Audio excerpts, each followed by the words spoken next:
Assalamualaikum warahmatullahi.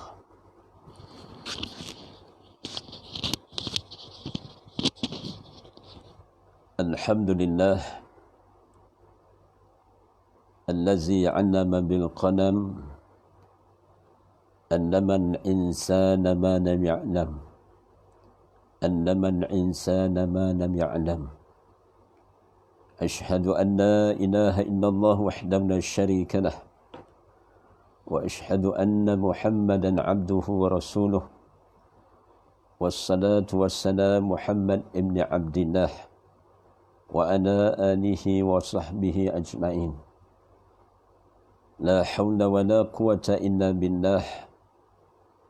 La hawla wa la quwata illa billah. La hawla wa la quwata illa billah. Inna lillahi wa inna ilaihi raji'un. Ya arhamar rahimin ya rabbal alamin. Rabbana atina min ladunka rahmah wa hayyi lana min amrina rashada. Allahumma aftah alaina hikmataka wanshur alaina min hazahin rahmatika ya arhamar rahimin. Rabbi shrah li sadri wa yassir li amri wahlul 'uqdatan min lisani yafqahu qawli. Wa sallallahu ala Muhammadin nabiy wa ummi wa ala alihi wa sahbihi wa barak wa sallam walhamdulillah. Amin ya rabbal alamin. Alhamdulillah yang saya kasihi dan saya muliakan seluruh ahli keluarga, dan saya raikan para pencinta dan penuntut ilmu yang saya muliakan, para muallim muallimah sekalian, sahabat-sahabat kenalan maupun jiran, yang dekat maupun yang jauh. Mudah-mudahan muqabalah pertemuan kita di alam maya pada malam ini mudah-mudahan mengundang taufik dan hidayah Allah Subhanahu wa taala, dan bagaimana wasilah dengan doa yang warid daripada Rasulullah sallallahu alaihi wasallam. Maka mukadimah ini elok juga saya membimbing suatu doa berdasarkan apa yang Rasulullah sallallahu alaihi wasallam berdoa. Doa ini masyhur, telah dihafaz dan diulang sebut oleh para imam. Maka kita elok juga kita sebut sebagai satu lafaz doa pada malam ini, sebagai satu mukadimah yang mengundang petunjuk Allah Subhanahu wa taala dan ketakwaan dari sisinya, kemudian pemeliharaan pada diri saya dan kita semua, termasuklah Allah lindung kita daripada wabak penyakit termasuk coronavirus ini. Maka cuba ingat sampai bila? Sampai mati, maka amal sampai mati. Doa yang maksur daripada qauliyah Nabi sallallahu alaihi wasallam. Alhamdulillahi rabbil alamin, wassalatu wassalamu ala rasulillah wa ala alihi wa sahbihi ajma'in. Allahumma inna nas'aluka al-huda wal-tuqa wal-afafa wal-ghina. Allahumma inna nas'aluka al-huda wal-tuqa wal-afafa wal-ghina. Kita boleh lafaz dengan kalimah ni nisbah pada diri sendiri. Kalimah na untuk kami niat jamak untuk seisi keluarga, ibu ayah maupun pasangan, maupun anak menantu, maupun cucu dan sebagainya lah. Allahumma inna nas'aluka al-huda wal-tuqa wal-afafa wal-ghina. Wahai Allah, kurniakanlah kami petunjuk dan ketakwaan dan pemeliharaan dan kecukupan, yakni kekayaan bagi hati kami, yakni juga termasuk ilmu, iman dan amal kami. Wa sallallahu ala Muhammadin wa ala alihi wa sahbihi wa barik wa sallim walhamdulillah, amin ya rabbal alamin. Alhamdulillah, para pencinta ilmu sekalian, malam ini saya menyambung kembali syarah kitab yang berjudul ataupun tajuk kitab ini Ihfazillah Yahfazka. Saya nak tunjuk dia, mungkin nampak terbalik tulisan itu, bukan? Pusing kemari pun maknanya jadi terbalik di paparan monitor, di handphone ataupun di iPad masing-masing. Jadi ini satu kitab yang sangat baik kita menelaah kitab ini, dan Syekh yang menulis kitab ini, musannaf pengarang kitab ini masih hidup, iaitu Syekh Dr. Aid Abdullah Al-Qarni, seorang yang muallim tentang tafsir maupun hadis dan takasud dalam bidang usuluddin, bab tauhid kepada Allah Subhanahu wa taala. Maka dalam bab yang menyatakan tanda-tanda takut kepada Allah, malam ini kita, bagi yang ada kitab ini boleh didapati di mana-mana bookstore ataupun galeri buku. Telah diterjemah dalam bahasa Melayu, asalnya bahasa Arab, maka boleh didapati kitab ini di pustaka buku. Kita rujuk kitab ini pada muka surat 225. Muka surat 225. Bagi yang belum ada kitab, sila order online. Mana-mana bookstore ada kitab ini, insya-Allah. Saya ingat saya kalau di Kelantan, dia apa yang masyhur di Jaafar Awas. Kalau di selatan tanah air ada di Pustaka Al-Azhar. Pustaka Al-Azhar di Johor Bahru.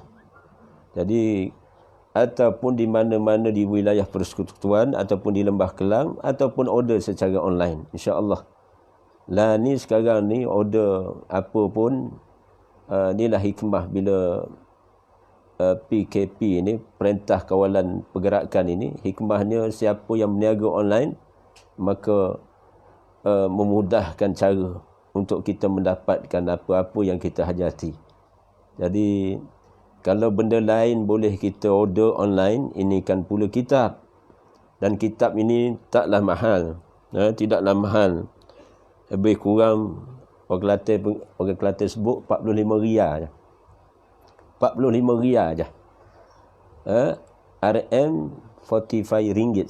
45 ringgit. Maknanya 45 ringgit ni, subhanallah, maknanya kalau kita nak nilaikan ilmu kitab ini, subhanallah, memang sungguh tidak bernilai. Kerana dalam kitab ini termaktubnya hujah berdasarkan Al-Quran, dan hujah juga didatangkan berdasar hadis-hadis Nabi sallallahu alaihi wasallam. Jadi masya-Allah ada respon di sana, Pustaka Az-Zahar di Johor Bahru. Mungkin spontan ini saya akan buka soalan lah. Beberapa minit yang terakhir itu, sekiranya ada sahabat-sahabat kenalan yang ada soalan, mungkin saya cuba raikan soalan-soalan bonus pada malam ini. The first time saya buka soalan ni. Kerana apa? Saya ni bukanlah alim, melainkan orang yang lain yang lebih arifin billah, yang lebih daripada yang bercakap ni. Dan yang menyaksikan di depan saya ni pun, subhanallah, subhanallah, ada permintaan tentang kitab ini. Tajuknya, jagalah Allah, niscaya Allah akan jaga kamu. Ihfazillah yahfazka. Ihfazillah yahfazka. Jagalah Allah, niscaya Allah akan jaga kamu. Jadi masya-Allah, boleh beli kitab ni RM45 saja, order online, tak akan rugi. Siapa yang ada kitab ini pada muka surat 25, 255. Tidak, saya buat pembetulan, muka surat yang saya rujuk pada malam ini 225. 225. 225. Subhanallah, sebagai satu mukadimah pada malam ini, Allah Subhanahu wa taala berfirman dalam satu ayat di antara ayat di dalam suratul Baqarah. Dalam suratul Baqarah Allah nyatakan, ba'da a'udzu billahi as-samil 'alim minasyaitonir rajim min hamzihi wa nafthihi wa nafsihi. Ya ayyuhan nasu ubudu rabbakumul ladzi khalaqakum wal ladzina min qablikum la'allakum tattaqun. Allah Subhanahu wa taala menyeru kita, wahai manusia, beribadahlah kepada Rabbmu yang telah menciptakan kamu dan orang-orang yang sebelum kamu agar kamu mencapai maqam takwa. Jadi isu pada malam ini iaitu tentang takwa. Bagaimana Allah menyatakan dalam ayat ke-21, Allah yang menciptakan kita. Dia bukan sekadar sebagai khalik, pencipta, tapi dalam masa yang sama dia Rabbal Alamin. Dialah sesempurna sifat zat yang mentadbir, mengawasi dan memelihara, menjamin kemaslahatan manusia. Maka Allah selayaknya dia menyeru kepada saya dan kita semua, abdikanlah diri kepada Rabbmu, yang telah menciptakan kita semua. Kita semua ni, Allahu Rabbi, Allahumma Rabbi syrah li sadri wa yassir li amri wahlul 'uqdatan min lisani yafqahu qawli wa ba'd. Kita ini Masya Allah sebagai insan yang menjadi di antara insan yang terpilih. Kerana bila lahir ke dunia ni daripada belum ada kepada ada. Dalam sejarah penciptaan setiap diri insan ini, kitalah yang berlumba-lumba. Di suatu ketika dahulu kita berlumba-lumba dengan pelumba-pelumba yang bersaing secara sengit. Di waktu itu bagaimana sperma kita ni asalnya daripada nutfah, daripada air mani. Berlumba-lumba, sperma lelaki maupun perempuan maknanya berlumba-lumba. Kita berkejar-kejaran. Lelaki ni maknanya sperma lelaki ni berkejar-kejaran. Termasuk saya lah yang pada malam ni berlumba-lumba dalam ribuan ataupun jutaan sperma pada waktu itu. Sehinggalah kita lah memenangi perlombaan itu masuk dalam rahim ibu kita. Maka ketemunya sperma si ibu dengan si ayah ni bercantum. Maka membentuk satu gabungan sperma yang mana kita lah pemenangnya. Jadi nak menyatakan ayat pada ayat ke-21 ni, Allah yang menciptakan kita ini.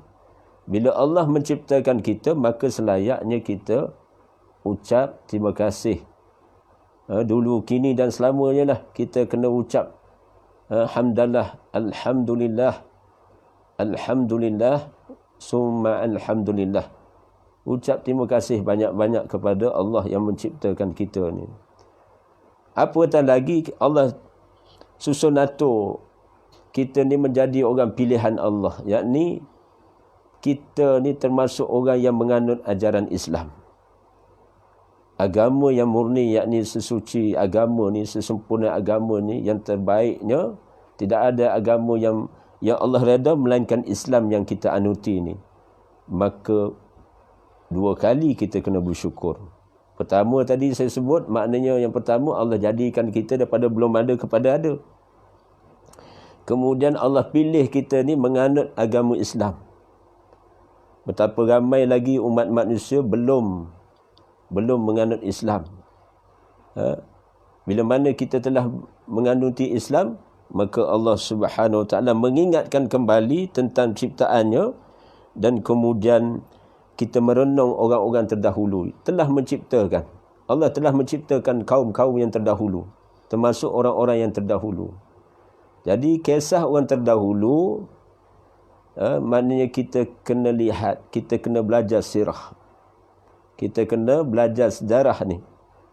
Tu kitab yang terbaik di antara kitab yang aulawiyat kita belajar. Pertama, kitabullah, yakni kitab Allah, yakni Al-Quran.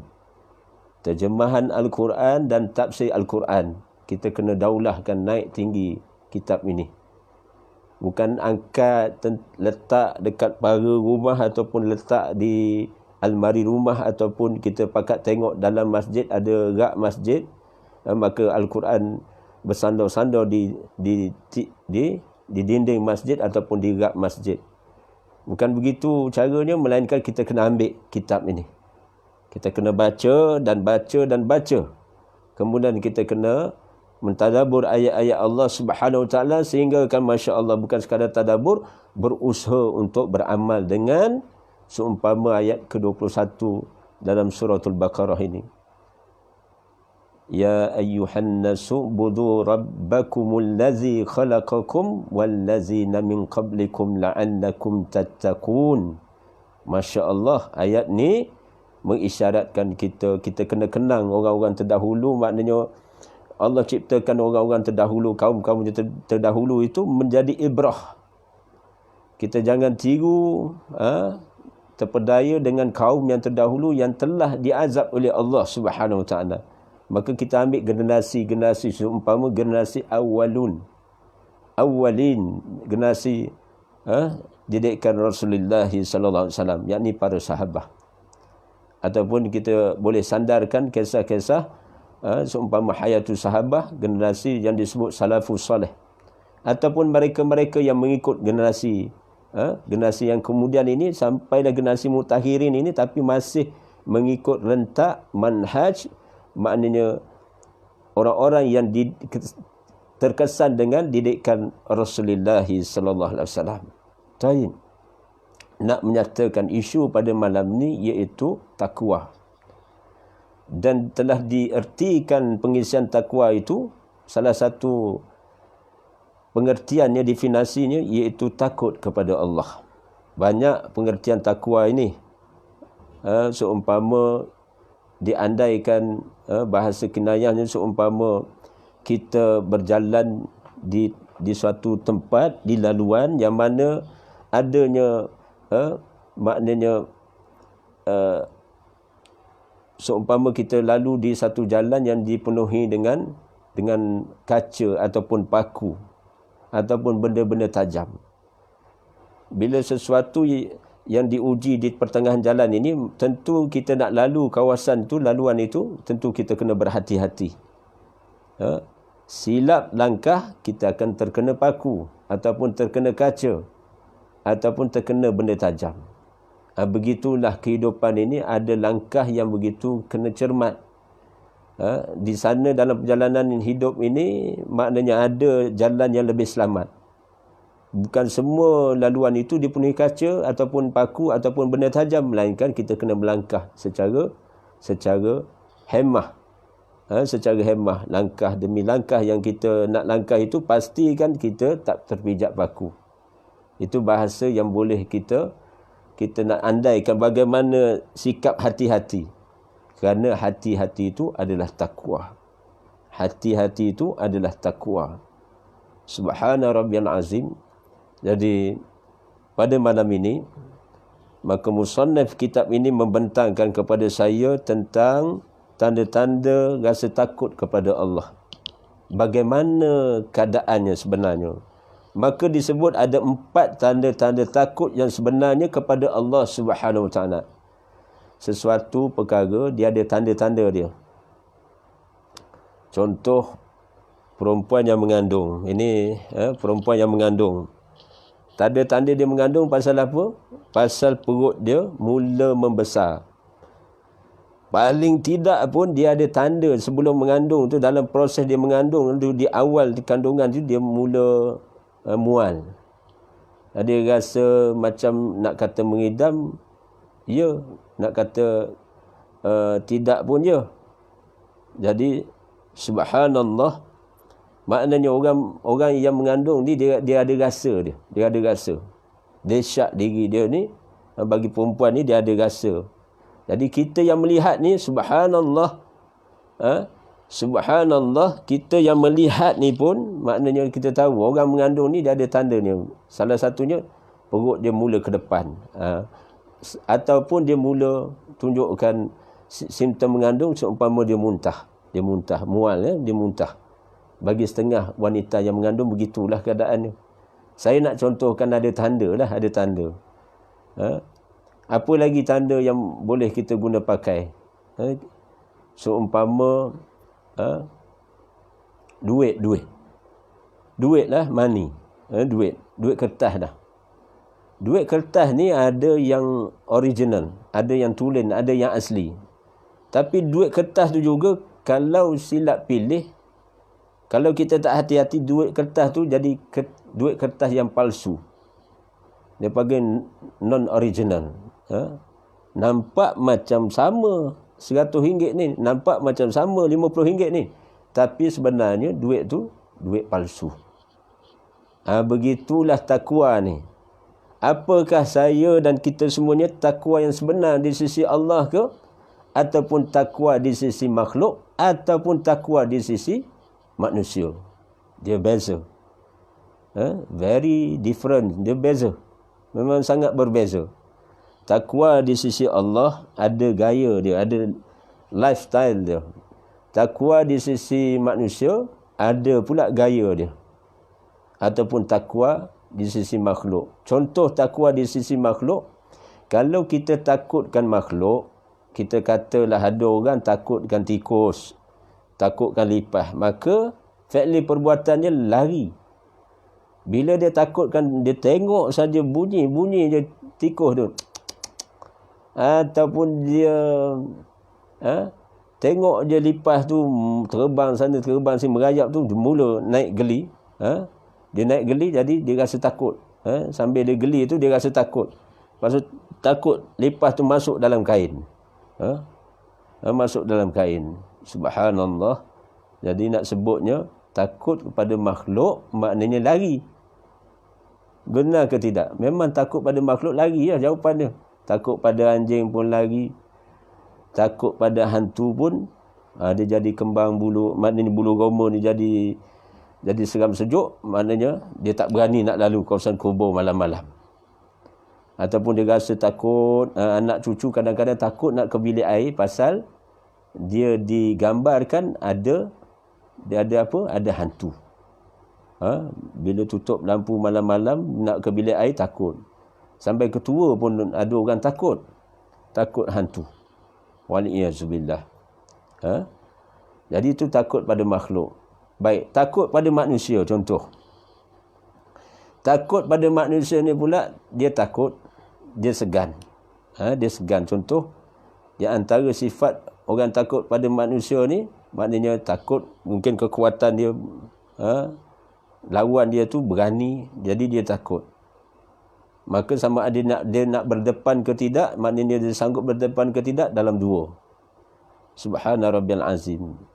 Ataupun maknanya di antara amalan yang menunjukkan dia ikhlas sungguh beribadah, oleh kerana dia ada seseorang yang berpesan pada dia, lakukanlah begitu begini amal ketaatan. Bila di hadapan orang yang dia suruh tu dia buat. Tapi bila di belakang orang yang dia suruh itu, di belakang mata orang yang disuruh itu tidak bersama dia tidak lakukan.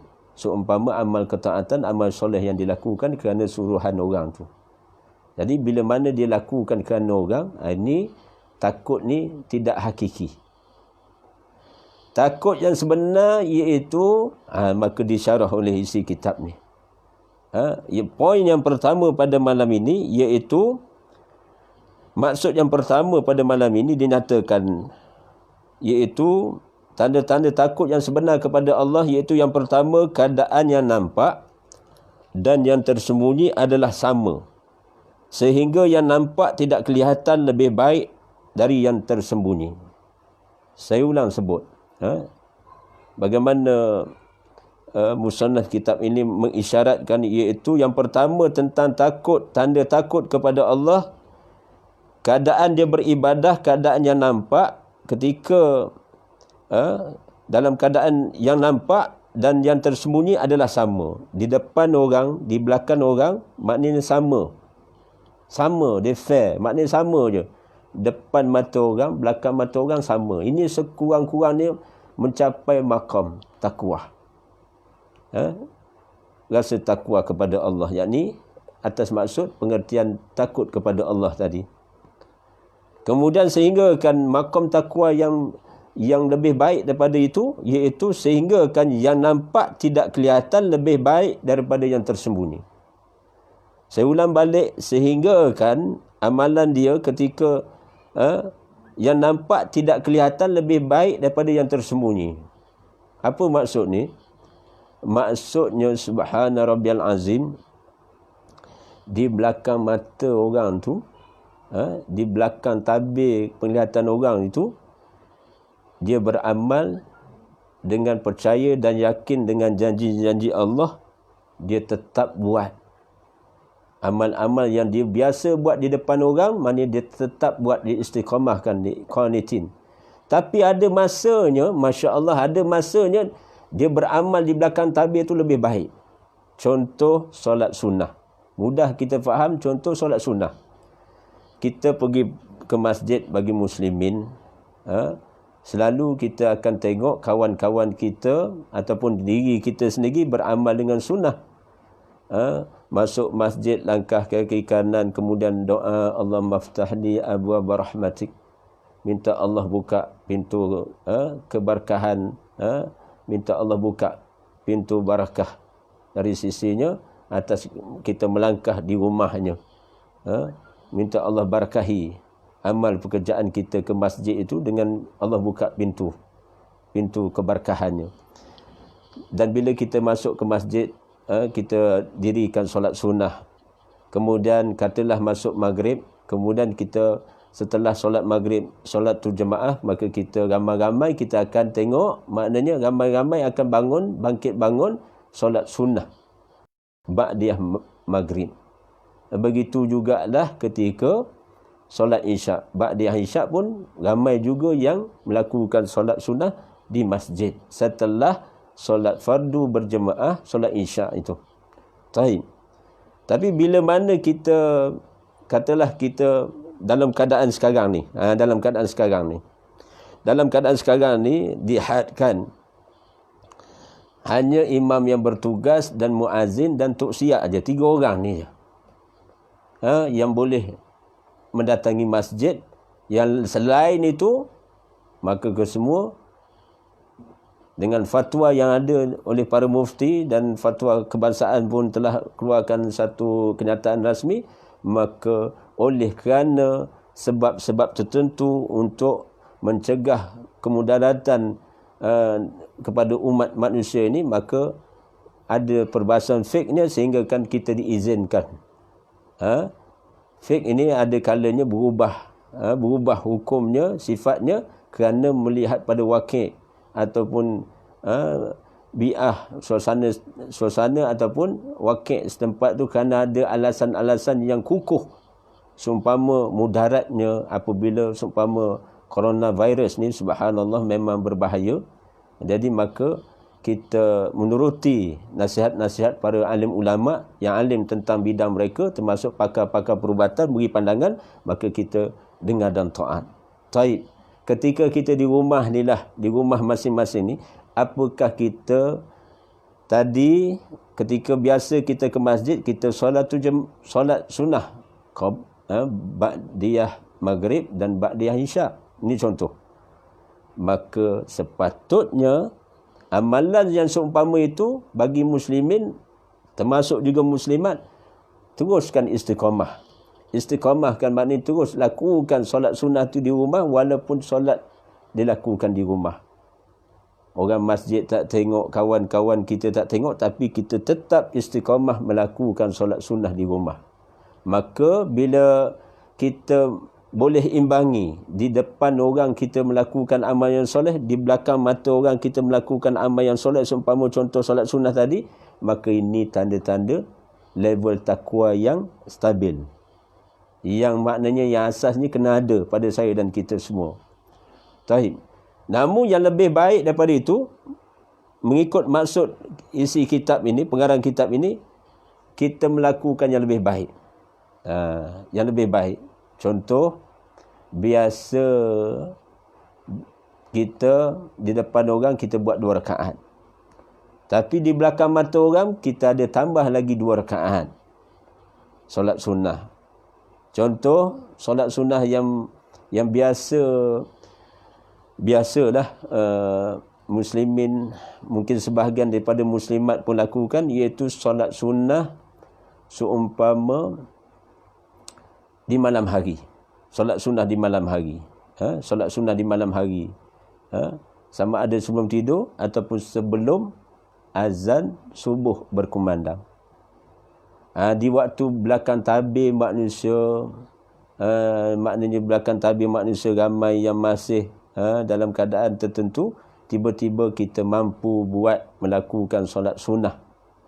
Solat sunnah di belakang mata orang, kita mampu melakukan tambahan solat sunnah itu. Maknanya kita bangkit bangun pada waktu malam. Kan ada satu lafaz dalam qauliyah Rasulullah SAW menyatakan absus salam wa at'imu ta'am. Kemudian dinyatakan apa? Wassallu disebut dalam hadis ini dengan maksud apa? Ucaplah salam.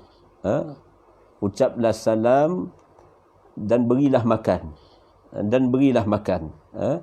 Kemudian dirikanlah solat.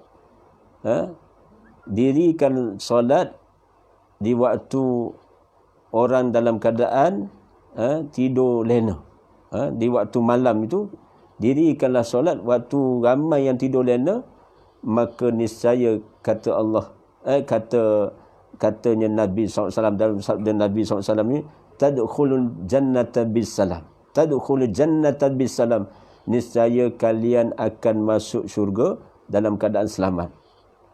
Pertama, amalan yang saya beri salam. Pertama ini mengisyarat berilah makan. Berilah makan. Berilah makan kepada orang yang dalam keadaan lapar. Dalam keadaan lapar, berilah makan. Sekarang ni ada mereka yang dalam keadaan terhad. Masih ada di lokaliti kita ni, di parlimen maupun di DUN, ataupun di taman maupun di kampung kita ni, ada orang yang tidak sesenang kita.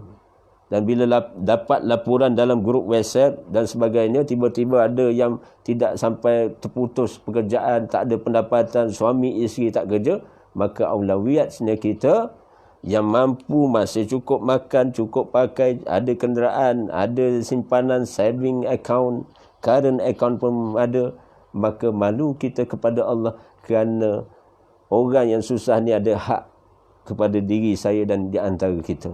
Orang yang susah ni sebenarnya mereka ada hak. Mereka ada hak. Kalau jiran kita susah, sebenarnya harta kita ni ada hak mereka. Kita duk rasa hak kita makan ni, hak kita ada simpan, hak kita simpan di account, current account, saving account tu hak kita. Memanglah hak kita atas nama kita, tertuan nama tu kita.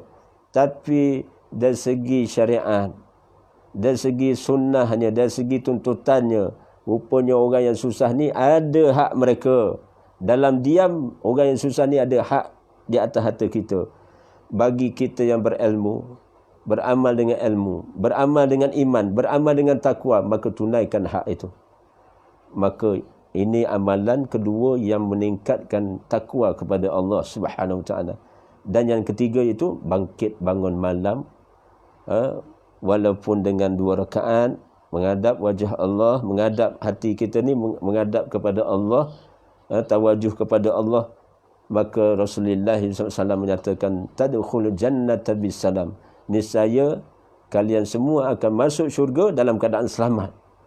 Allah Rabbi, rupanya ada amalan yang melayakkan kita masuk syurga dengan rahmat Allah, maknanya dengan amalan-amalan tadi, dengan rahmat Allah, Allah hisap amalan itu. Subhanallah, saya ulang sebut, berilah salam, jangan sombong. Siapa pun kita ni, rendahkan hati, berilah salam. Kemudian dalam masa yang sama, subhanallah, kita menyantuni, meraihkan orang-orang yang susah. Ini tempoh PKP ni, wallahu alam. Wallahu alam. Buatnya 2 minggu lagi, sampai after Aidil Fitri. Subhanallah, wallahu alam. Jadi pada waktu inilah maknanya kita praktikal ilmu Quran dan Sunnah ini, Masya Allah. Maka hakikat sebenar, bila kita terus praktikal apa yang kita faham, sebenarnya itulah bagaimana sifatus sahabah. Bila mana Rasulullah SAW menerangkan mereka tentang ayat-ayat Quran, antara 1 ke 10 ayat Quran turun pada mereka, mereka telah jadikan format dalam tarbiyah, dalam pendidikan mereka. Bila mereka membaca ayat-ayat Allah antara 1 ke 10 ayat, mereka cuba berusaha untuk memenuhi tuntutan ayat-ayat Allah Subhanahu Wa Taala itu. Subhanallah. Jadi nak menyatakan maksud yang pertama pada malam ini, iaitu kita beramal lebih baik daripada lebih baik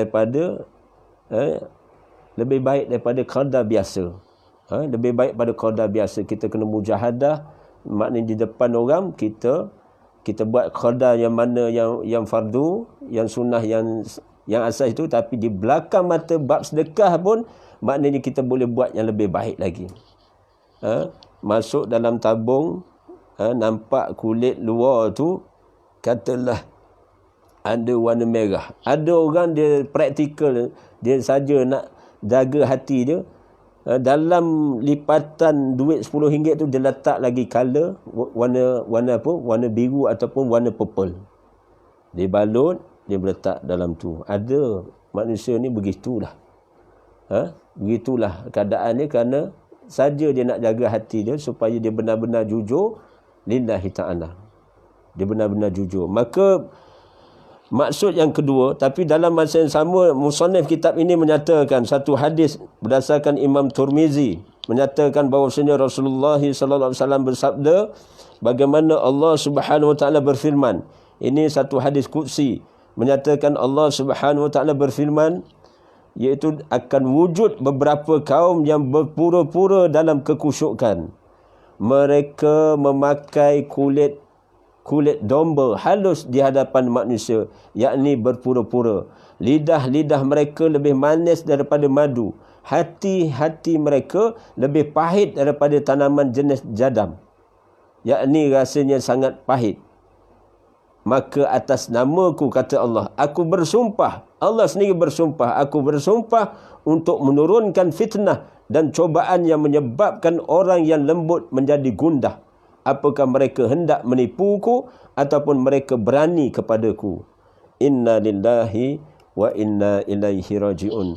Hadis ini termaktub dalam Imam Tirmizi dan daripada Abu Hurairah radhiyallahu an dan daripada Ibnu Umar.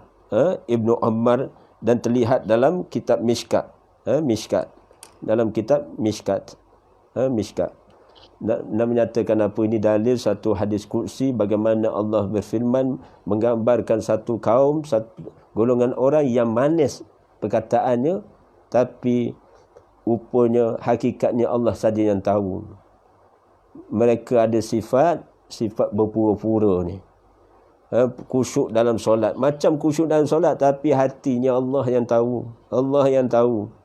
Itu kepada saya dan kita semua homework yang terbaik, di antara homework yang baik dalam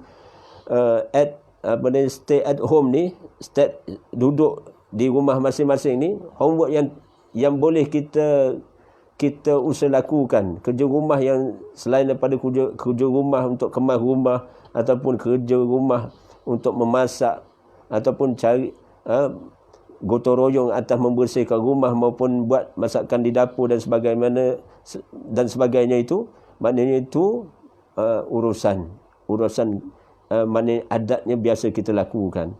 Tapi dalam masa yang sama kita kena prepare ni, buat persediaan untuk mendatangi Ramadan. Kerana sebelah bulan Ramadan, bulan Syaban, bulan inilah. Jadi bulan ini ni kita boleh usaha lakukan memahami tahap kekusyukan dalam solat. Kusyuknya solat ini Allah saja yang tahu. Jadi mudah-mudahan bila kita baca kitab, maknanya syarah seumpama syarah dalam kitab Ihya Ulumuddin misal kata, ataupun telah disyarahkan oleh ulama-ulama yang lain tentang bagaimana kaedah untuk khusyuk dalam solat ketika menghadap Allah Subhanahu Wa Taala, maka kita bacalah kitab itu dan berusaha untuk beramal dengan isi kitab itu mencapai satu tahap, maknanya adanya rasa khusyuk dalam solat. Kerana ciri-ciri orang bertakwa iaitu mereka disebut dalam surah Al-Mu'minun, qad aflahal mu'minun allazina hum fi salatihim khashi'un. Beruntunglah bagi orang yang beriman. Beruntunglah bagi orang yang beriman, iaitu orang-orang yang melakukan solat dalam keadaan khusyuk solat mereka. Ini tahap maqam orang yang takut kepada Allah Subhanahu Wa Taala. Taib.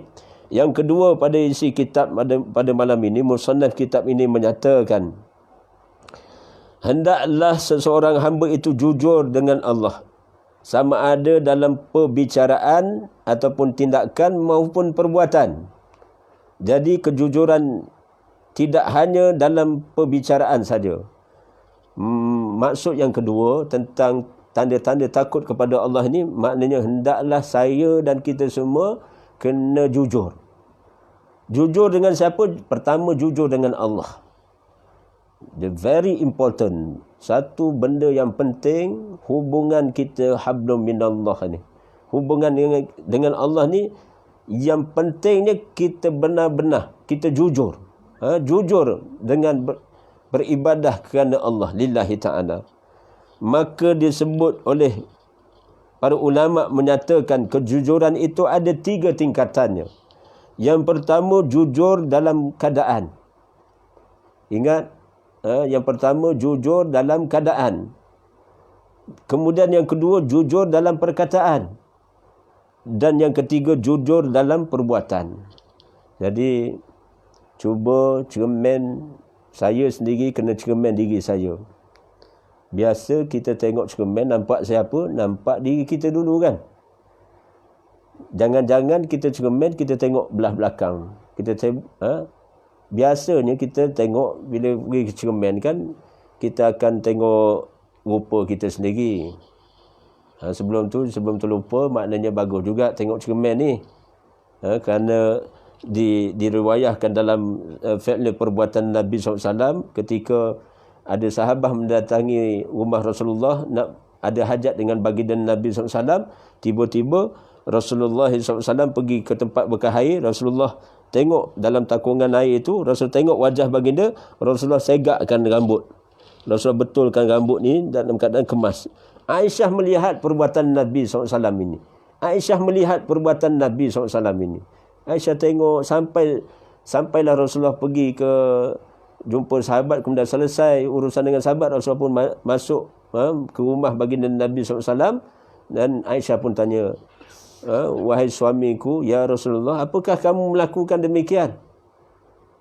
Maknanya bagi Aisyah dia heran. Kenapa maknanya bila nak jumpa kawan tu nampak kena smart sikit, kena segak sikit.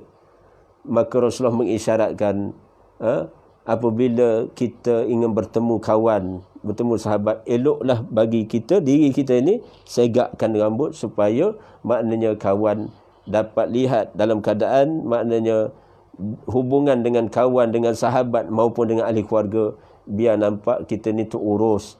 Bukankah akan timbul fitnah kalau kita keluar rumah tiba-tiba tengok rambut tu jadi seolah macam bangun tidur.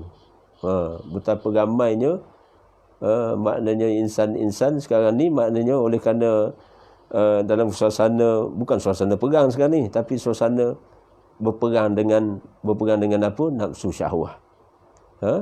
Berperang dengan nafsu syahwah tu termasuklah nak banyak tidur ke banyak jaga.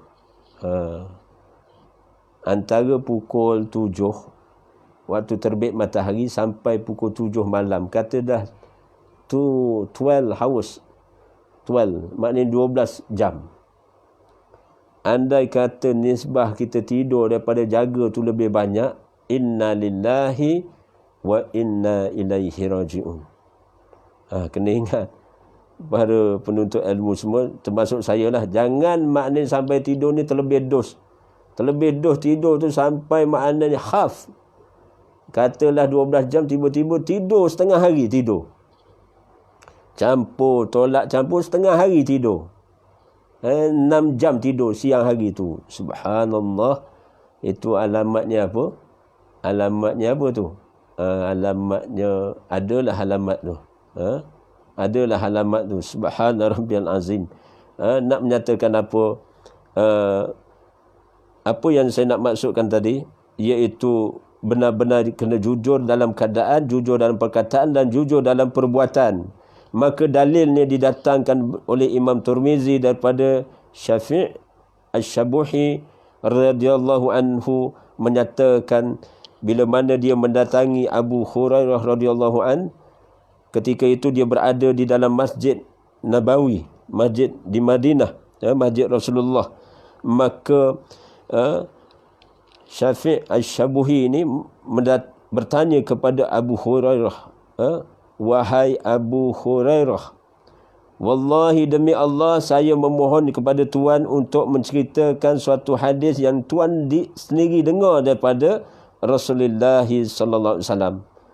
Maka Abu Hurairah radhiyallahu an menyatakan, wallahi saya akan menceritakan suatu hadis yang saya dengar daripada baginda Nabi sallallahu alaihi wasallam. Dan di waktu itulah tiba-tiba ketika dia nak menceritakan itu, Abu Hurairah radhiyallahu an ini tiba-tiba dia menangis dengan tersedu-sedu sehingga dia tidak sedarkan diri. Allahu Rabbi, inilah sifatus sahabah. Bagaimana mereka begitu maknanya ada hubungan yang begitu erat dengan Rasulullah SAW. Termasuklah Abu Hurairah radhiyallahu anhu ini begitu rapat dengan Nabi SAW, sehingga kan dia mendengar langsung daripada Rasulullah. Dia teringat, dia flashback balik, dia teringat pernah Rasulullah SAW menyatakan suatu hadis, bagaimana Rasulullah mengisyaratkan dalam lafaz hadis ini, dengan mafhum hadis ini dia sebut sesungguhnya golongan yang pertama kali dibakar dengan api neraka di yaumul qiyamah, iaitu 3 golongan manusia. Maka Rasulullah SAW pun menceritakan, mengkhabarkan satu demi satu golongan. Yang pertamanya, secara sekali lalu ini dinyatakan, yang pertamanya golongan orang yang alim, orang yang hafiz Quran, yang penghafaz Quran. Orang termasuk juga orang yang alim tentang Quran, dan alim tentang maknanya yang mahir dalam membaca Al-Quran. Subhanallah, golongan ini akan mula-mula dipanggil Allah. Begitu juga orang yang dermawan, golongan yang dermawan, hartawan, jutawan, billionaire, golongan ini akan dipanggil Allah lebih awal.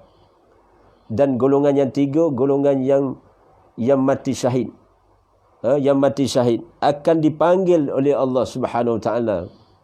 Maka kesemua golongan ini akan ditanya tentang amalan mereka. Bagi mereka yang menghafaz ayat-ayat Allah, bagi mereka yang alim tentang isi kitab Al-Quran, maka ditanya, apa yang kamu telah buat tentang ilmuku, tentang ilmu Allah, apa yang telah kalian buat? Maka dijawab dalam keterangan ini, digambarkan dalam keterangan riwayat hadis ini, bagaimana jawapan oleh ahli ilmu ataupun para khufas. Mereka menyatakan, kami membaca ayat-ayatmu, kemudian kami mengajarkan kalam, kata-katamu, kami maknanya menyampaikan risalah agamamu.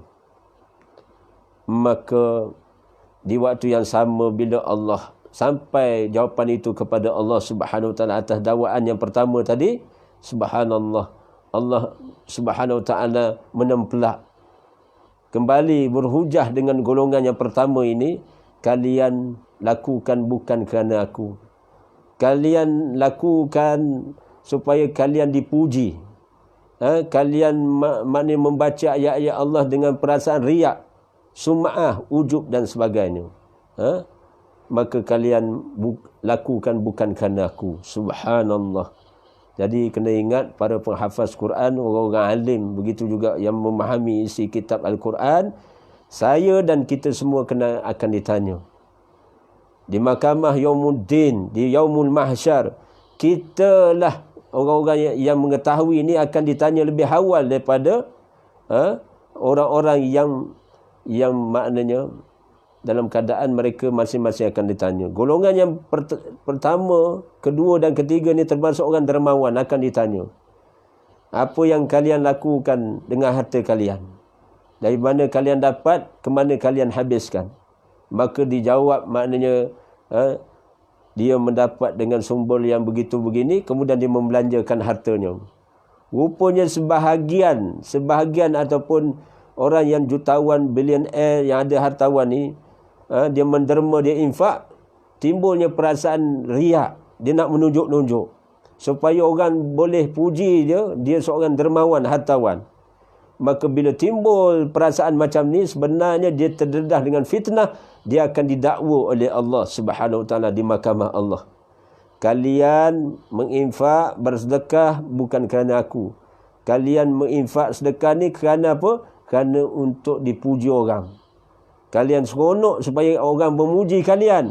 Maka hari ini maknanya kalian akan dihukumi. Bagaimana Allah akan hukum golongan yang kedua ini, termasuk golongan yang ketiga, iaitu orang yang mati syahid, didakwa di mahkamah Allah. Apa yang telah kalian perjuangkan? Disebut dalam riwayah, digambarkan secara umumnya, digambarkan para mujahid, dia mendakwa mereka telah berjuang fi sabilillah. Tiba-tiba Allah menempelak perjuangan mereka. Kalian bukan berjuang kerana aku, kalian berjuang kerana untuk dipuji sebagai seorang mujahid, sebagai seorang pejuang. Pejuang agama maupun maknanya mati di medan peperangan. Kalian suka sekalian dipuji oleh manusia.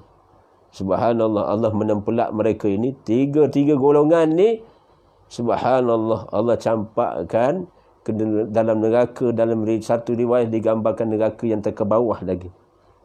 Antara golongan yang dicampakkan lebih awal dalam neraka, inilah golongan ni. Tiga golongan ini. Saya nak maksudkan bukan semua orang alim nasibnya begitu. Bukan semua orang dermawan nasibnya begitu. Bukan semua juga orang mujahid nasib begitu.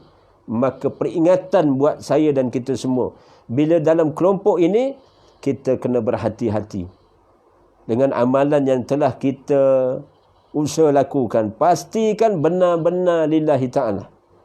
Jadi nak capai lillahi ta'ala ini ada kaedah dia. Berdasarkan ilmu, maknanya Masya Allah, kita akan dalam keadaan selamat. Turutilah perintah Allah dengan sebaiknya, berdasarkan dengan tarbiyah oleh Allah, dengan tarbiyah oleh kesan daripada tarbiyah Rasulullah, sebenarnya terpakai buat saya dan kita semua. Bila kita mendengar nasihat-nasihat oleh imam ataupun para alim ulama yang maknanya mereka yang soleh, mereka yang ada takwa, mereka yang soleh dalam beramal, Masya Allah. Dalam amalan mereka cukup berhati-hati, bimbang, takut. Maknanya takut, ada rasa takut kepada Allah, kebimbangan, ketakutan kepada Allah menyebabkan mereka berhati-hati dalam melakukan sesuatu amal itu. Dan dua yang terakhir, poin pada malam ini, yang menunjukkan seseorang itu bertakwa kepada Allah, tanda-tanda orang yang takut kepada Allah, tanda-tanda ya, bukan ciri-ciri lagi, tapi tanda-tanda orang itu bertakut kepada Allah, iaitu yang ketiganya, menyesali perbuatan yang buruk dan bergembira terhadap perbuatan yang baik. Saya ulang sebut maksud yang ketiga pada malam ini tentang tanda-tanda orang takut kepada Allah, apabila dia menyesali perbuatan yang buruk dan dia bergembira dalam melakukan amal ketaatan.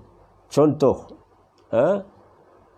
bagaimana dinyatakan suatu ketika Umar ibn Al-Khattab radhiyallahu anhu, Umar bin Al-Khattab radhiyallahu an menyatakan, berpesan kepada tentera kaum muslimin yang berangkat di suatu medan peperangan. Beliau yakni Amirul Mukminin yakni Umar ibn Al-Khattab ini menyatakan satu seruan. Maka seruan itu terpakai buat kita sebagai satu panduan. Wahai kaum muslimin, barang siapa yang gembira dengan kebaikannya dan menyesal dengan kejahatannya, maka dialah orang yang beriman, dengan maksud dia ada takwa dalam hati dia. Saya ulang balik, Umar bin Al-Khattab radhiyallahu anhu menyatakan kepada tentera kaum muslimin pada waktu itu, dia menyampaikan ucap tamu amanat kepada tentera muslimin pada waktu itu. Amirul Mukminin menyatakan, wahai kaum muslimin, barang siapa yang gembira dengan kebaikannya dan menyesal dengan kejahatannya, maka dia adalah orang yang beriman, dengan maksud orang yang bertakwa, ada rasa takut kepada Allah. Maka kita ambil ibrah pada maksud pengertian Umar ibn Al-Khattab ini. Subhanallah. Apakah kita telah menyesali kesalahan-kesalahan, dosa-dosa yang telah kita lakukan? Semuanya pendosa, bukan? Yang rasminya secara ilmunya semua pendosa. Yang bercakap ni pun ada salah laku dosanya, termasuk yang mendengar, tanpa kecuali. Siapa pun dia, cuma banyak ataupun sikit saja dosa tu. Yang maha menghisap Al-Hasib. Al-Hasib ni yang maha menghisap tu sifatnya Allah. Dia maha mengetahui qadar mana salah laku kita dengan Allah, qadar mana salah laku kita dengan sesama insan. Di waktu kita melihat, contoh tadi saya ulang balik, bila kita tengok cermin, saya lupa nak sebut. Bila tengok cermin tadi, maknanya kita bacalah satu doa yang menepati dengan kauliah Nabi SAW, iaitu Allahumma ahsanta khalqi fa ahsin khuluqi. Bagi muslimin, Allahumma ahsanta khalqi fa ahsin khuluqi. Bagi muslimat, nisa perempuan, Allahumma ahsanti khuluqi fa ahsin khuluqi. Allahumma disebut Allahumma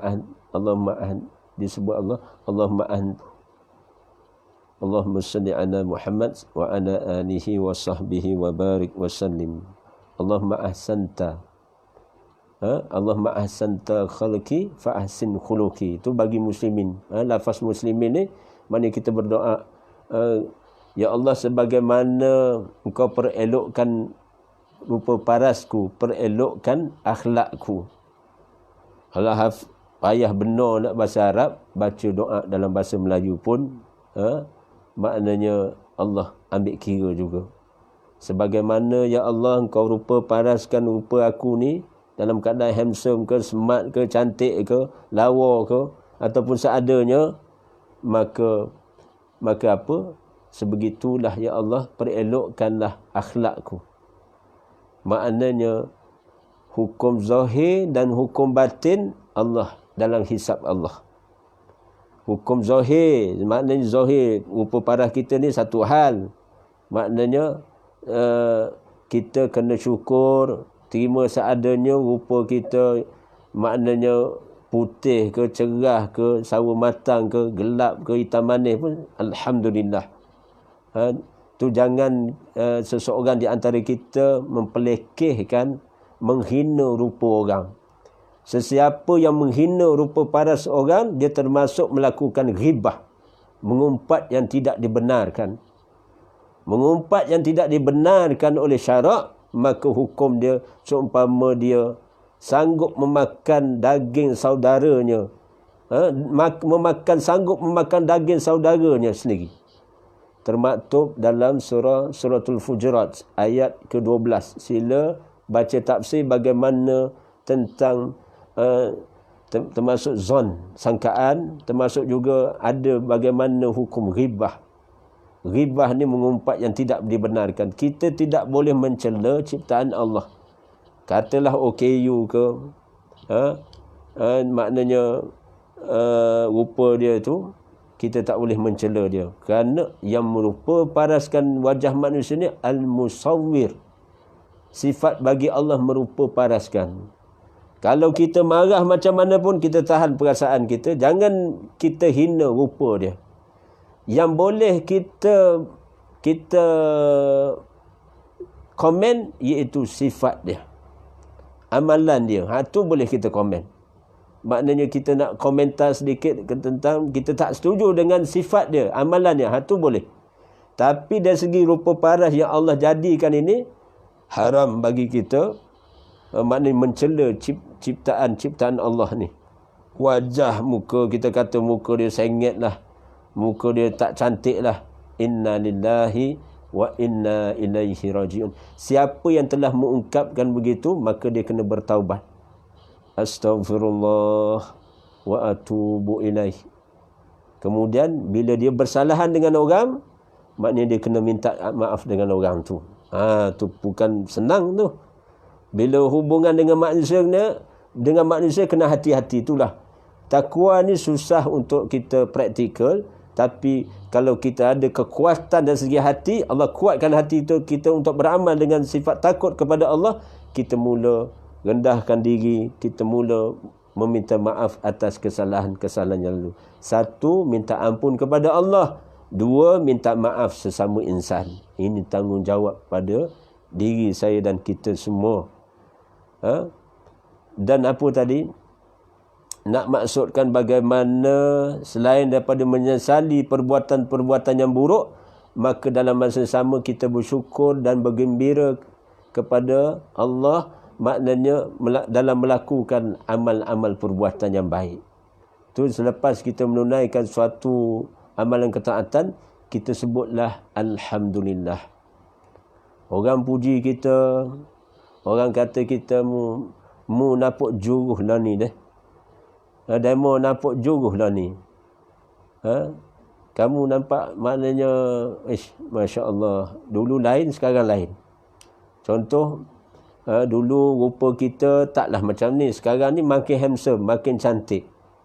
Maka bila orang puji kita, kita sebut, yang pertama sebut apa? Sebut Alhamdulillah. Segala pujian bagi Allah. Allah yang merupa paraskan kita. Termasuk juga bila kita beramal ibadah, lepas solat, lepas melakukan amal ketaatan, tolong orang, dalam hati ni kuat. Kena kuat dengan hamdalah. Ya Allah, terima kasih ya Allah. Alhamdulillah, maknanya dengan taufik dan hidayahmu ya Allah, aku melakukan perkara ini. Maknanya kita ada connection dengan Allah dalam hubungan kita dengan manusia, apatah lagi hubungan kita dengan Allah. Maknanya bergembira, rasa seronok. Bila buat amal rasa seronok, maka ni tanda orang yang ada sifat takut kepada Allah. Dia rasa seronok dengan amal ketaatan yang Allah izin bagi dia. Tapi jangan terperangkap dengan syok sendiri. Tu bahaya juga. Dia panggil apa? Istilahnya dia panggil sum'ah. Sum'ah. Sekejap itu, sekejap ni ustaz. Mana satu yang nak pegang ni sekarang ni? Bila kita dengar syarah-syarah para alim ulama, kita akan dapati payah betul nak beramal dengan nak capai makam takwa ataupun takut kepada Allah, nak jadi hamba yang soleh, hamba yang baik ni susah. Nak buat begitu kena ada pantang larang dia, itu tak boleh, ni tak boleh, subhanallah. Dengan maksud apa? Timbul tanya persoalan pada kita, bukankah kita nak kembali kepada keredaan Allah, nak masuk syurga? Dan nak masuk syurga ni bukan senang. Memanglah nak masuk syurga ni dengan rahmat Allah, tapi dengan mujahadahnya dalam kita sabar dalam musibah, sabar dalam ketaatan, sabar dalam mengekang nafsu syahwah. Jadi subhanallah, maknanya apa tadi? Dengan maksud tanda-tanda takwa kepada Allah ataupun takut kepada Allah, iaitu apabila kamu bersedekah ataupun kamu solat 2 rakaat ataupun kamu mengingati Allah Subhanahu Wa Taala sebanyak-banyaknya, lalu sanubarimu merasa lapang, jiwamu merasa tenang, maka ketahuilah bahawasanya kamu adalah orang yang beriman, yakni dengan maksud orang yang takut kepada Allah. Begitu juga apabila kamu menyesali dan bersedih terhadap kemaksiatan dan dosa-dosamu. Dalam Sayyidul Istighfar, bukankah kita baca Allahumma anta rabbi la ilaha illa ant khalaqtani wa ana abduka wa ana ala ahdika wa wa'dika mastata'tu a'udzu bika min syarri ma sana'tu wa abu'u laka bi ni'matika alayya wa abu'u bi zambi faghfirli fa innahu la yaghfiru dzunuba illa anta. Allahumma anta rabbi, maknanya kita mengakui kita adalah hamba Allah. Allah ni Rabb kita. Jangan bertukar tu. Kadang-kadang manusia ni tukar martabat dia. Jangan sampai peringkat kita pula macam Tuhan nak mengarah Allah. Sebenarnya kita kena rendahkan hati saya dan kita semua. Kita sedarlah diri kita ni Allah yang ciptakan. Kemudian Allah lah jadikan. Daripada belum ada kepada ada. Maka kita mengakui kita sebagai hamba kepadanya. Bukan hamba kepada nafsu. Bukan hamba kepada syaitan. Bukan hamba kepada madiyah kebendaan. Bukan hamba kepada pengaruh dunia yang menipu ni. Selalu saya baca bacaan ini pada hati saya dan kita semua. Bacalah. Kita kata-kata dalam hati ni, aku ni, kamu Zul, maknanya kamu, wahai diri, kamu bukan hamba syaitan. Kamu bukan hamba nafsu. Kamu juga bukan hamba madiyah kebendaan. Dan bukan hamba syaitan. Kamu adalah hamba Abdullah. Hamba Allah. Abdullah ataupun Abdillah. Hamba Allah. Sedarlah diri kamu. Bila kamu hamba Allah, kamu duduk atas dunia ni menumpang je. Transit je. Bila kita rasa kita ni menumpang saja, insya-Allah kita dunia ni tempat tumpangan. Akhirat yang kekal abadi. Kita nak pergi satu persepadanan yang lebih jauh jaraknya, memakan masa yang begitu panjang masanya. Akan berlaku janji Allah, kita akan menyaksikan satu demi satu. Bila beralih nyawa ni sampai ke halkum, maknanya bila beralih persepadanan baru, yaumul barzah, bukan setakat berhenti dekat situ, naiknya kita dibangkitkan di padang mahsyar, pada tiupan sangkakala yang kedua. Subhanallah. Waktu itu lagi terang, tanpa suluh apa-apa dah, melainkan kita mata bagi roh sendiri menyaksikan hakikat kehidupan ni, rupanya suatu yang fitnah buat saya dan kita semua. Dan maksud yang terakhir pada malam ini, iaitu tanda orang yang takut kepada Allah ini, iaitu sifat dia ataupun tanda dia, hendaklah hari ini lebih baik bagimu daripada hari kemarin. Dan hari esok lebih baik bagimu daripada hari ini. Saya ulang sebut. Mudah-mudahan ulangan 2 kali ini, 3 kali ini mengingatkan, betul-betul kita boleh ingat bagaimana tanda orang takut kepada Allah. Amalan dia, ciri-ciri amalan dia, iaitu hendaklah hari ini lebih baik bagimu daripada hari kemarin. Hari ini hari apa? Ini malam apa ni? Malam Isnin. Hari Ahad malam Isnin ataupun malam apa ni? Jadi katalah hari Ahad. Semalam hari Sabtu.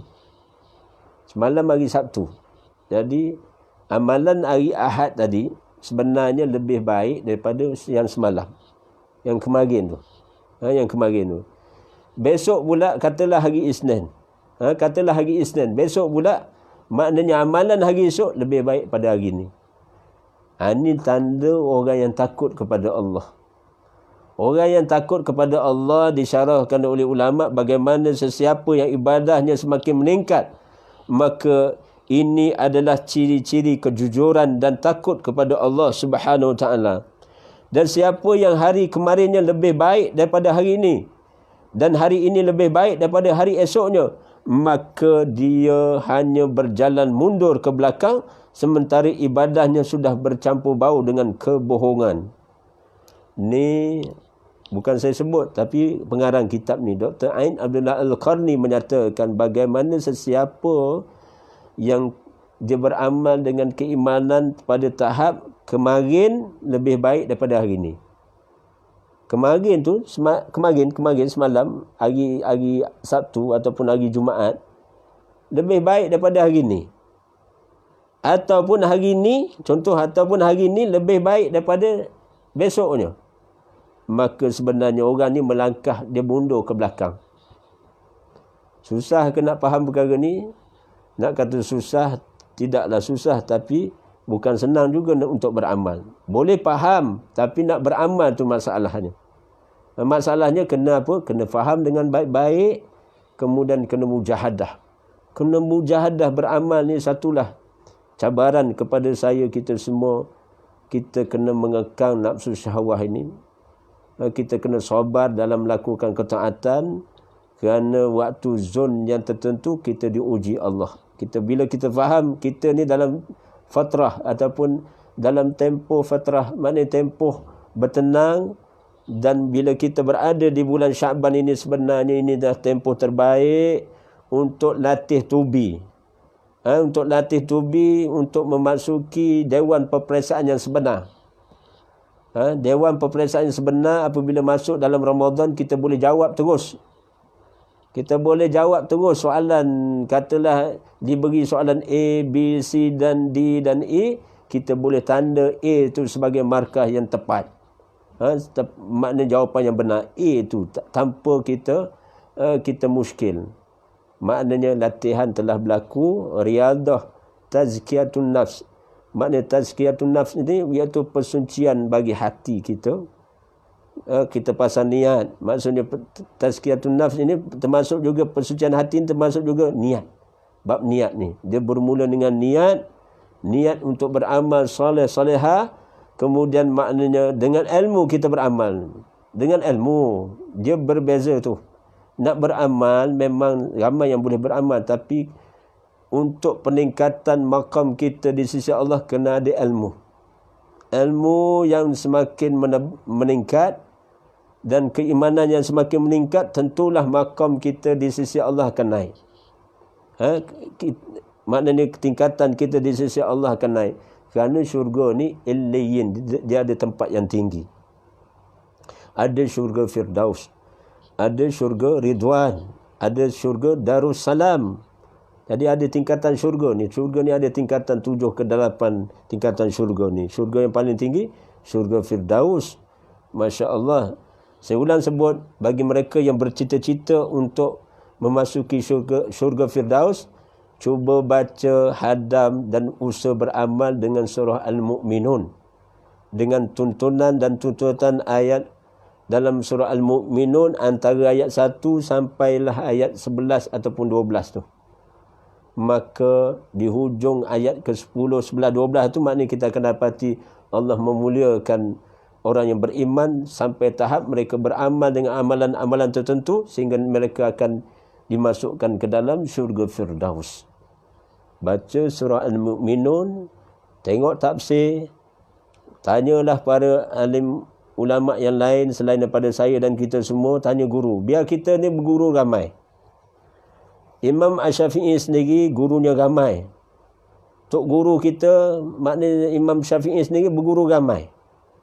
Imam tu, imam ni, maknanya di antara guru dia Imam Malik.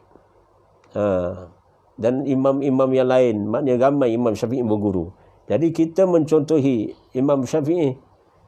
Dan bukan setakat kita mencontohi Imam Syafi'i saja, kita juga mencontohi Imam Ahmad bin Hanbal. Kita juga mencontohi Imam Malik, guru Imam Syafi'i, dan kita juga mencontohi Imam Abu Hanifah. Dan tak cukup dengan itu, kita mencontohi golongan yang disebut termasuk golongan yang tadi ni. Yang tadi semua tu golongan salafus soleh. 4 imam mazhab ini termasuk golongan salafus soleh. Jadi apatah lagi generasi sahabat yang awal. Generasi sahabat yang awal ini yang maknanya hidup bersama Rasulullah SAW. Tentulah keimanan golongan Al-Muqarrabun. Al-Muqarrabin maknanya orang yang didekatkan Allah. Namun apabila kita mencontohi sifatun Nabi, sifat para sahabat didikan Nabi, kita yang umat mutahirin pun masih ada peluang untuk melayakkan kita ini pada tahap al-muqarrabun. Wallahu alam, tapi bilangannya boleh dikira dengan jari. Kerana golongan al-muqarrabun ini ada kita lihat dari segi fi'li, perbuatan, dari segi keimanan mereka kepada Allah begitu tinggi. Mereka yakin, menyebabkan mereka rajin beribadah, mereka mujahadah dalam beribadah, sehingga mereka setelah beribadah mereka benar-benar bertawakal kepada Allah Subhanahu wa ta'ala. Subhanallah, 5 ke 10 minit yang terakhir ini dinyatakan oleh musannif kitab ini, menyatakan oleh kerana itu kita mesti jujur kepada Allah dengan takut yang sebenar-benarnya kepadanya. Dan disebut bagaimana Ibn Taymiyah rahimahullah menyatakan definisi takut adalah segala hal yang dapat mencegahmu daripada perbuatan maksiat, sedang apa yang melebihi batasan itu tidak diperlukan. Takut itu adalah segala apa yang mencegahmu daripada perbuatan maksiat. Dinyatakan oleh seorang alim ini bagaimana takut itu adalah mencegah perbuatanmu daripada perbuatan maksiat, sedang apa yang melebihi batasan itu tidak diperlukan. Maknanya dia ada sukat kira timbangan neraca amalan kita ni. Maknanya sesuatu yang maksiat kita tolak tepi. Selagi ada dalil Quran dan hadis maknanya mengisyaratkan perkara itu maksiat, kita usaha tolak tepi. Satu dengan ilmu baru mampu kita lakukan. Kita kena tahu dosa tu apa, pahala tu apa, dosa tu apa. Tu orang alim yang untung, mereka yang mengetahui ni, ataupun kita yang ada ilmu sikit sebanyak ni, kita naik suatu tingkatan ilmu, kita boleh beza, memahami tentang Al-Furqan itu, beza, membezakan yang mana pahala, yang mana dosa, yang mana maknanya amal kebajikan, yang mana amal maksiat, yang mana pahala, yang mana dosa. Kemudian dekat situlah imbuhan yang Allah akan bagi, iaitu yang mana syurga, yang mana neraka. Amalan yang mana syurga, amalan yang mana neraka. Elok sangat malam ni kita tidur tertib ikut sunnah dengan beberapa bacaan. Kemudian bangun besok, kita buka-buka mata, kita ni baca pada diri kita sendiri. Setelah kita baca la ilaha illallah wahdahu la syarikalah, lahul mulku wa lahul hamd wa huwa ala kulli syai'in qadir, wala haula wala quwata illa billah, Allah maghfirli. Ini lafaz warid daripada kauliah Nabi SAW. Rasulullah baca ketika bangun tidur. Selain kalimah alhamdulillah yang menghidup dan mematikan kami, tapi dalam masa sama kita sebut la ilaha illallah wahdahu la syarikalah, lahul mulku wa lahul hamd wa huwa ala kulli syai'in qadir, wala haula wala quwata illa billah, Allah maghfirli, wahai Allah ampunilah aku. Maknanya mengenai dengan maksud menyesali, menginsafi, mohon ampun kepada Allah. Allah maghfirli, wahai Allah ampunilah aku. Bangun besok berazam, maknanya sebelum azan subuh dah bangun dah. Alhamdulillah, kalau ada anak cucu pesan kita, mak ayah mak, nenek atuk, dia pesan kita, nanti kejut saya ya mak, kejut saya. Kalau ada anak ke menantu ke cucu yang maknanya dia pesan pada mak dan ayah dia, kejut dia, mak dan ayah ni kena sujud 2 kali syukur. Ataupun sujud lama, bertasdik dalam hati, rasa syukur, alhamdulillah, alhamdulillah, summa alhamdulillah. Biar rasa syukur benar-benar. Satu, Allah pilih kita. Satu, maknanya Allah pilih pasangan kita. Satu lagi, Allah pilih maknanya keturunan kita yang baik-baik. Allah Rabbi. Kalau masih belum lagi kemas, maka kita minta munajat wasilah dengan nasab keturunan kita ni, minta kepada Allah di waktu sahur yang doanya mustajab. Maka mak dan ayah ataupun suami ataupun isteri berdoa pada pasangan masing-masing. Masya Allah. Doa, ya Allah, berikanlah kami petunjuk, berikanlah kami ketakwaan, macam doa yang mukadimah tadi saya sebut, dan berikanlah kami pemeliharaan, dan berilah kami kecukupan. Allahumma inna nas'alukal huda wat-tuqa wal-afafa wal ghina, dan kecukupan. Kecukupan, subhanallah. Kalau ada anak cucu menantu dan sebagainya, maknanya suruh bangkit bangun, ketuk, kejut dan sebagainya, kita rasa syukur dan kita bimbing mereka, maknanya bangun. Walaupun dah solat witir pada sebelum tidur malam ni, besoknya pesan pada pasangan kita ataupun anak-anak kita, besok bangun sebelum azan subuh, nanti mak kejut, ayah kejut, nanti kamu bangun sendiri, ambil wuduk, nanti gagahkan, kuatkan hati, pujuk perasaan ni, buat-buat dulu. Tu ulama sebut amalan ni nak boleh istiqamah, dia kena buat-buat dulu. Bukan main-main, tapi nak buat-buat. Bukan pura-pura, tapi buat-buat dulu. Buat rajin. InsyaAllah jadi rajin. Siapa yang kurang takut, buat-buat takut dulu. InsyaAllah berani. Tapi takut kepada Allah tadi, sebagaimana telah saya syarahkan, bagaimana takut kepada Allah, dia tak sama takut kepada makhluk. Takut kepada makhluk lagi. Tapi takut kepada Allah, yakni semakin dekat dengan panggilan Allah. Hayya 'alas salah, hayya 'alal falah, maka kena tertib solatu jamaah bagi muslimin. Termasuk muslimat pun choice, boleh pilih, maknanya dia boleh solat bersama suami dia dalam tempoh PKP ni. Maknanya jemaah yang 2 lebih tinggi makamnya, jemaah yang 3 lebih tinggi daripada bilangan jemaah yang 2 orang. Sehingga kan 4 orang lebih bernilai daripada 3 ataupun 2 orang. Sehingga kan jemaah itu sampai bilangannya sampai 8 orang, lebih baik daripada bilangan yang sedikit bilangannya. Membentuk jemaah dengan sebenarnya jam'atu rahmah. Jemaah ni mendatangkan rahmat Allah Subhanahu Wa Taala. Dan minat-minat yang terakhir ini dinyatakan oleh salah seorang di antara sebagai ulama, menyatakan makna takut kepada Allah itu ada apabila kamu duduk sendirian, kamu menyedari seolah-olah Allah memperhatikan seluruh makhluknya dari atas kekuasaannya. Takut kepada Allah ni, di antara tanda rasa takut kepada Allah ni, kita rasa Allah ni al-basir. Ada perasaan kita ni Allah ni sentiasa melihat. Kita ada ingatan, kita ni ada Allah ni maha melihat. Allah sedang melihat aku. Apa yang aku lakukan waktu seorang-seorang dalam bilik, waktu kita dalam bilik air, pesan pada anak cucu dan sebagainya, boleh. Kadang-kadang ada orang di ikhtiar dia tulis satu kalimah, beberapa ayat, seumpama Allah melihat akan amal perbuatan kamu, ataupun dia tulis al-basir, Allah maha melihat.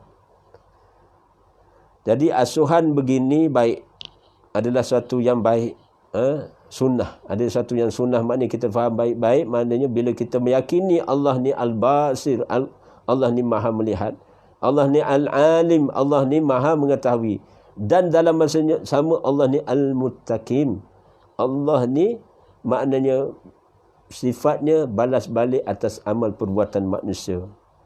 Bila kita mempunyai kefahaman sebegini, keimanan sebegini, maka itulah di antara kita akan jadi sikap hati-hati, maka itu tanda kita takut kepada Allah. Takut kepada Allah. Dan disebut yang terakhirnya oleh Abdullah bin Umar radhiyallahu an, menyatakan bagaimana Abdullah bin Umar bin Al-Khattab radhiyallahu an menyatakan, wallahi demi Allah, saya sangat berharap semoga Allah menerima sebesar biji zarah sahaja daripada amalanku. Maka sahabat mereka bertanya, mengapa? Sedangkan Abdullah bin Umar ni seorang yang soleh, yang bertakwa. Maka dinyatakan bagaimana dia bimbang, dia takut. Kerana apa? Takut dengan agar dia bimbang, takut amalannya tidak diterima Allah.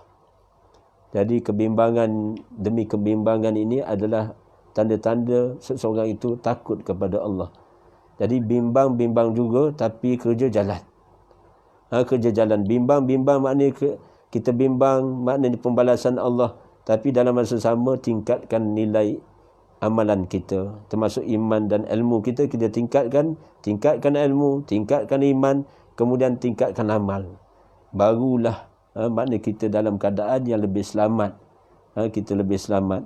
Jadi saya merasakan beberapa maksud pada malam ini, 4 intipati untuk mensyarahkan, memahami tentang tanda takut yang sebenar kepada Allah. Yang pertama, keadaan nampak, keadaan yang nampak itu dan yang tersembunyi adalah sama je amalan kita. Depan orang, belakang orang sama.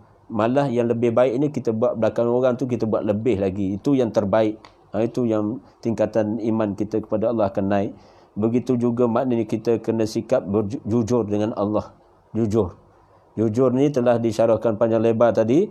Termasuk juga kita menyesali amal perbuatan yang buruk. Kita beristighfar kepada Allah, minta perlindungan Allah. A'udzubika min syarri ma sana'tu. A'udzubika min syarri ma sana'tu. Minta Allah perlindungan Allah, tidak kita ulangi kesalahan dosa-dosa yang telah lalu. Dosa yang lalu sebagai muhasabah untuk kita tidak ulangi. Itu orang yang beriman, orang yang ada tanda takut kepada Allah dan rasa syukur bila melakukan amal kebajikan. Kita ucap alhamdulillah, engkau izin aku melakukan amal soleh, amal takwa dan sebagainya. Dan yang terakhir, bagaimana iaitu hari esok, amalan pastikan insya-Allah kita niat, kita minta pertolongan Allah. Esok tu amalan kita lebih baik daripada hari ni. Jangan hari ni, pastikan maknanya kita muhasabah. Kalau kurang lebih dengan berbanding dengan semalam, kita istighfar. Astaghfirullah, Astaghfirullah, La ilaha illallah, Huwal hayyul qayyum wa atubu ilaih. Allahumma la ilaha illa ant khalaq, la ilaha illa anta subhanaka inni kuntu minaz zalimin. Maknanya kita minta supaya Allah tidak ambil kira kita ni termasuk dalam golongan orang yang menzalimi diri kita sendiri. Minta Allah tidak masukkan kita ni dalam golongan orang yang menganiaya diri kita sendiri. Jadi sebenarnya mereka yang malas beribadah, tidak bersungguh dalam beribadah, sebenarnya mereka menganiayai diri mereka sendiri. Termasuk apatah lagi mereka yang engkar, jauh sekali wa'iyazbillah. Melainkan kita mohon, kita sebagai orang yang beriman, yang ada ilmu sedikit sebanyak daripada ilmu Allah, maka kita minta perlindungan Allah dan kita minta taufik dan hidayah pada diri kita, pada orang-orang yang maknanya kita kena share, kita kena kongsi. Jangan tengok orang ni daripada saiz besar jadi kecil kerana geram. Kita tengok orang ni daripada kecil tu ada potensi yang besar. Kita tengok orang ni, pandangan rahmah bagi orang yang beriman, yang ada takwa dalam hati mereka. Mereka tengok orang ni daripada nilai yang sebegitu, mereka jiwa mereka besar. Maknanya masih ada potensi yang baik pada sifat ataupun amalan seseorang itu. Maknanya kita berbaik sangka bila Allah menghendaki, Allah boleh beri taufik dan hidayah. Allah boleh beri kekuatan untuk beramal soleh, tahap takwa di sisi Allah Subhanahu Wa Taala. Potensi takwa ini sebenarnya milik Allah dan Allah boleh cetuskan dalam hati setiap insan yang mana berhajat kepadanya dan mengharapkan ihsan daripada Allah. Insya-Allah berdoalah kepada Allah dengan bimbingan para guru, para alim ulama. Kita mendengar nasihat-nasihat yang baik. Tidak-tidak pun kita ada usaha baca Quran, talaki dengan Allah ketika wasilah dengan baca Quran, tadabbur.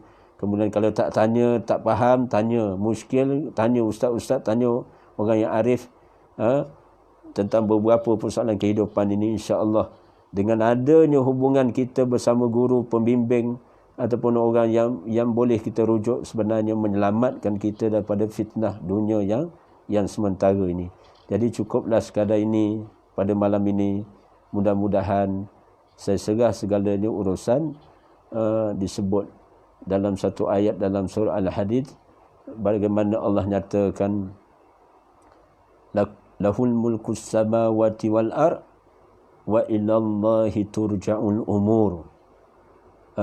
Miliknya lah apa yang ada di langit dan di bumi, kemudian dikembalikan semua urusan tu kepada Allah. Dikembalikan semua urusan itu kepada Allah. Allah lah yang berhak terima semua kepujian, semua apa yang kita miliki ni satu demi satu akan kembali kepada Allah yang memberi. Allah jugalah yang susun atur kehidupan saya dan kita semua. Cukuplah sekadar ini pada malam ini. Wallahu a'lam. Subhanakallahumma rabbana wa bihamdik asyhadu an la ilaha illa ant astaghfiruka wa atubu ilaih. A'udzu billahi minasyaitonir rajim. Bismillahirrahmanirrahim. Wal 'asr innal insana lafi khusr illa allazina amanu wa 'amilus solihat wa tawasaw bil haqqi wa tawasaw bis sabr. Firman Allah mafhumnya, demi masa sesungguhnya manusia itu benar-benar dalam kerugian, melainkan orang-orang yang beriman dan beramal soleh, yang saling menasihati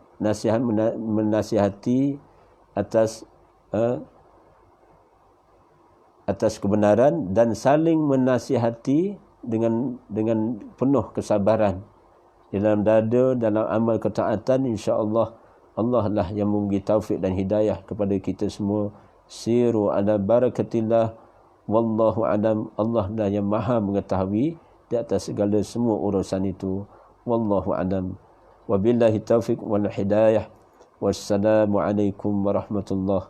Allahumma inna nas'aluka ilman nafi'a wa rizqan tayyiba wa amalan mutaqabbala. Allahumma a'inna ala zikrika wa syukrika wa husni ibadatik. Wa sallallahu rabbana hablana min azwajina wa zurriyatina qurrata ayun waj'alna lil muttaqina imama. Baca doa pada ibu bapa juga, masing-masing baca rabbi ghfirli wa liwalidayya warhamhuma kama rabbayani saghirah. Dan kemudian, ya Allah, ampunilah sekalian kaum muslimin muslimat, mukminin dan mukminat, sama ada yang masih hidup maupun yang telah meninggal dunia. Allahumma ghfir lahum warhamhum wa afihim wa'fu anhum. Mudah-mudahan Allah beri kekuatan tenaga maupun kekuatan iman kepada mereka-mereka yang bertugas untuk menyekat penularan wabak coronavirus ini maupun wabak-wabak penyakit yang lain, sehingga Allah beri imbuhan ganjaran di sisinya yang maha adil. Bijaksananya Allah Subhanahu Ta'ala sukat kira, dan kita yang kesemua kita sebagai orang yang beriman kepada Allah, Allah Subhanahu Ta'ala beri taufik dan hidayah. Allahumma hdina fi man hadait wa afina fi man afait wa tawallana fi man tawallait. Ingat ketika solat witir, angkat tangan berdoa seumpama doa kunut. Selain daripada doa kunut ketika solat solat subuh, kita disunahkan itibak juga solat sunnah ketika witir, rakaat yang terakhir, sama ada rakaat yang pertama buat satu rakaat yang terakhir ataupun rakaat yang ketiga, angkat tangan, Allahumma hdina fi man hadait wa afina fi man afait wa tawallana fi man tawallait. Wahai Allah, tunjukilah kami sebagaimana orang yang telah Engkau tunjuki. Sejahterakanlah kami, afiatkanlah kami sebagaimana orang yang telah Engkau sejahterakan. Afiat ini banyak perkara boleh kosatkan, boleh minta. Maknanya bukan afiat tubuh badan, kesihatan, pasangan yang baik, soleh-solehah saja, keturunan yang baik dan sebagainya. Maknanya dalam jaminan Allah, kesejahteraan bagi hati kita dalam keadaan tenang, hidup yang tenang, yang lebih berbahagia dan lebih nikmat. Dan juga minta bimbingan Allah. Wa tawallana fi man tawallait, maknanya minta, ya Allah, bimbinglah kami, pimpinlah kami sebagaimana orang yang telah Engkau pimpin. Siapa mereka itu? Termasuk juga minan nabiyyin, siddiqin, syuhada dan salihin. Mereka-mereka yang ikhlas beribadah kepada Allah, golongan itu termasuk juga orang yang dimaksudkan orang bertakwa, adalah orang dalam jaminan dan pemeliharaan Allah Subhanahu wa taala.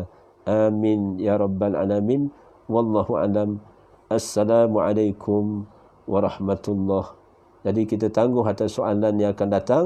InsyaAllah satu ketika nanti saya akan buka soalan, mungkin bicara tentang di ambar Ramadan, yang boleh buka persoalan demi persoalan ini. Wallahu alam. InsyaAllah ma'assalamah. Kita jumpa lagi إلى اللقاء.